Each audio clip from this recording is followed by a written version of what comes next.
And we covered partially already people who are having unhealthy relationship patterns. What's that? Unhealthy relationships patterns.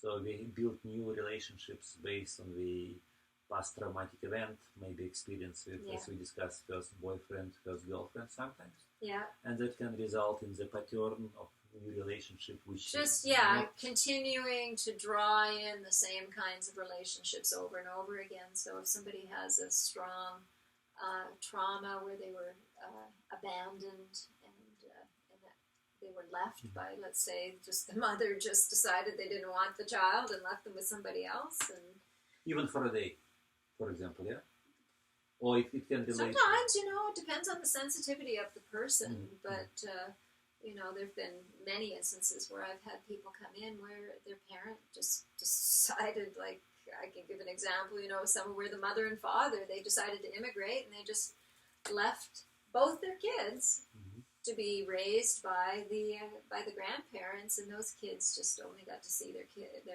parents maybe, once a year for 6 weeks of summer vacation or something, and were traumatized by, and had a sense of, must be something wrong with me, unworthy. All my friends, their parents still have kept their kids, but my parents didn't keep me, so there must be something wrong with me. I'm not pretty enough, I'm not smart enough. It can be just too young age, because children are very dependent on the parents. But children, if they don't have a proper explanation, they'll just come up with their own, even if it's faulty, and then that will run their life. Later, because you cannot...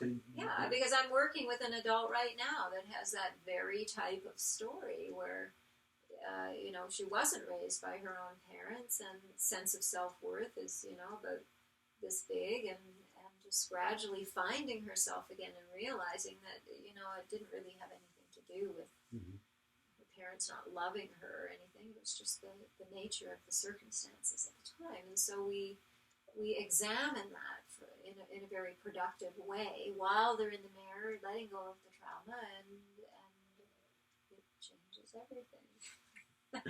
I shared it with you, actually, one of my experiences with a student whom I had years ago, about, it was actually a very short event when he was 4 or 5 years old, left on another side of the street from his parents, separated by cars moving in both directions. Okay. And it was just a few minutes, I don't know, maybe just 1-2 minute event, and the child felt overwhelmed because being separated from parents just for a few minutes resulted in him crying for days later.